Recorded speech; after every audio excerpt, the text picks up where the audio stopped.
think it is speaking up. It's thinking about your neighbors. It's writing and putting those members of Congress. Look, there is no spine amongst those folks, but this is real. This is, they're talking about defunding the police, things that they, puff their chests up and say they're good with. Flashback. Overhauling. Where do you stand on defund the police? Look, right. So here's the thing. Defund the police. The issue behind it is that we need to reimagine how we are creating safety. And when you have many cities that have 1/3 of their entire city budget focused on policing, we know that is not the smart way and the best way or the right way to achieve safety. For too long, the status quo thinking has been you get more safety by putting more cops on the street. Well, that's wrong. Because, by the way, if you want to look at upper middle class suburban neighborhoods, they don't have that patrol car. They don't have those police walking those streets. But what they do have, they have well-funded schools. What they do have is home ownership, high home ownership rates. What they do have are thriving small businesses. What they do have is access to public health and mental health services.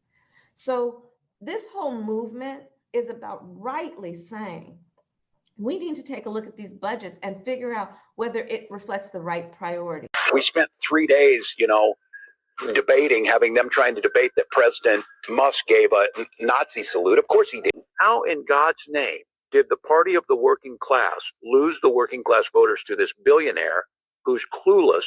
And again, I wish there was some grand scheme amongst these guys. This is all about tax cuts. One of the most important elements in this package will be extending the 2017 Trump tax cuts. And we've all been talking about this a lot. You've all been writing about it. But some of the recent reports show there was a study that came out about 2 weeks ago that said that we risk losing 6 million jobs and $1.1 trillion in GDP if we don't extend those tax cuts. We have no margin for error. We must get this job done. And by the way, had Democrats won the House, that's what would be happening. They would have given Americans the largest tax increase ever. We're not going to do that. Thankfully for American families, Republicans are leading the House and the Senate, and President Trump is back in the White House, and Vice President J.D. Vance is in the White House, and they are working together. We're all working together. We're going to deliver on these promises through that reconciliation package. And damn, if we didn't give them every other side issue, again, I will kick myself that I got sucked in. I bet you I spent 3 or 4 days, maybe longer, not clowning, but just hammering them over the eating dogs and cats because it was so ridiculous. In Springfield, they're eating the dogs, the people that came in. They're eating the cats. They're eating the pets of the people that live there. And this is what's happening in our country, and it's a shame. The people on television say my dog was taken and used for foods. And I took that hook, line, and sinker. We were talking about immigration at a critical part of the campaign, and it was hurtful, and it pissed me off, and I was standing there to defend people, and it didn't do a damn bit of good electorally. See, I love that you're beating yourself up about this, because I, too, am beating myself up over the 2024 election cycle and all the things I got wrong. So well, it's not the woe is me. It's like we can't afford to get this wrong. Look, I'm way more popular than Trump here. 77 million people voted for this person. He is king. In no way. He is president in every way. Not because they necessarily love me. It's because people are getting free lunch. And it's because family and medical leave is coming. And if I have more people insured in healthcare. The cost of healthcare in America has ballooned over the last 20, 30 years. And it's not because doctors cost more to the system. Healthcare has skyrocketed because for every doctor, you need like 10 to 15 administrators. It's literally a disaster. Is there a solution? No. I mean, no, there's not. Well, some people will say universal health care is the solution. Yeah. There's no one-size-fits-all answer because some people will say, well, universal health care isn't free health care. It's still paid by somebody. It's paid by us, as taxpayers. And if we're being honest, whatever the government does usually isn't the most effective or efficient way of doing things. And those are things like, I don't know if I like walls or not, but I don't really have anything to, gripe about. You see the nonsense that's being put forward on that. We're going to need your voice there, because I would just end with this. And we're seeing it in these town halls. That charismatic leader's not going to come there. I see the pundits on TV. What's wrong with the Democratic Party? What's wrong is our country's being stole by fascists and Nazis, and we're trying to do all we can to try and do it. But we need They're asking me to apologize because of that?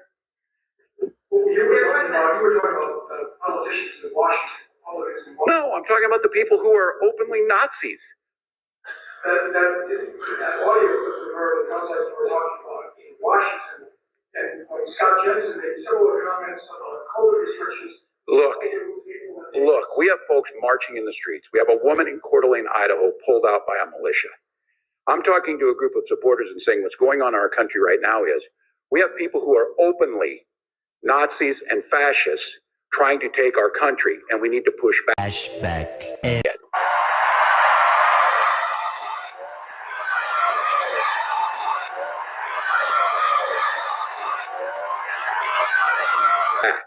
This has been the last 10 days, Washington Post, New York Times, talking about these folks in Ohio.